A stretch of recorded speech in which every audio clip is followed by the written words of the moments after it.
everybody, this is Kohdok here, and it's finally Christmas Eve, the night before Christmas, and all that jazz. So much happens on Christmas Eve before Christmas. Some people even open their presents on Christmas Eve. I remember I did a few times. Anyway, with Christmas coming up so imminently, I think we should probably just remember what it's all about, because Christmas is the believed day where we received Jesus Christ on earth a little over 2,000 years ago.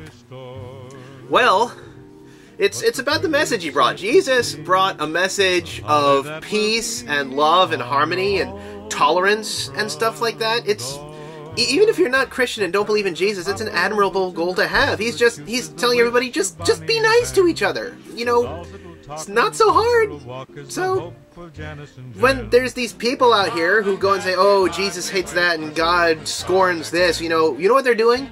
They're just putting Jesus' name as a replacement for their own to try to justify their own opinion. So if somebody ever tells you, "Oh, Jesus hates these people," you say, "Who are you to speak for Jesus, man? The only person who can speak for Jesus is Jesus in the Bible." You know the only people they said Jesus ever hated?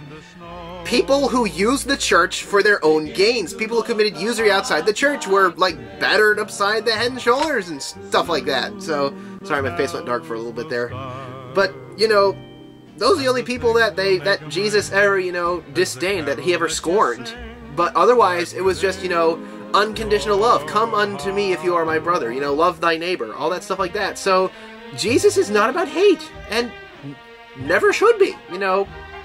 If people just consider that, you should be a good, kind person to whoever it might be, unless they're like a murderer or something. If they're killing people, screw them. But, just being nice to people you meet on the street, that's the kind of message he brought. Don't be judgmental on somebody just because of how they look or how their creed is or something like that. But, peace, love, and tranquility. And, giving gifts is one way of showing love, so that's why gifts became a part of Christmas before it became this big commercial rumpus. But anyway, you guys want a review, and you're going to get one. Today I have Pyrus Gren. It's another new evolution. It's a walrus. He needs a bucket. This bucket is so big, it's practically a barrel. But it's a big enough bucket for Gren, I'm sure. Our big walrus Bakugan. Gren is one of the new evolutions that's come out in the new set. It evolves from a Saboteur or Fangoid under 700 Gs. I happen to have a 650 Chaos Saboteur right here, so I can use this one.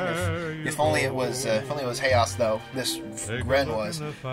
It's only 920 Gs, but that's not so good. But the thing is, if the opponent has an evolved Bakugan, you can just set it on the gate card without having to roll it. So you can have the assurance of landing a Bakugan on a gate card as opposed to a bit more power, because 920 is practically obsolete by regular Bakugan standards. But that's a pretty convenient effect. And that's all for now for Kohdok's Christmas Countdown. For now, this is all I got, but tomorrow is Christmas after all. I might get something that I can review tomorrow, and if I do, I'll see about it. We'll see what I can review. Anyway, for now, this is Kohdok signing off. Merry Christmas! Bonnie and Ben, dolls that will talk and will go for a walk is the hope of Janice and Jen.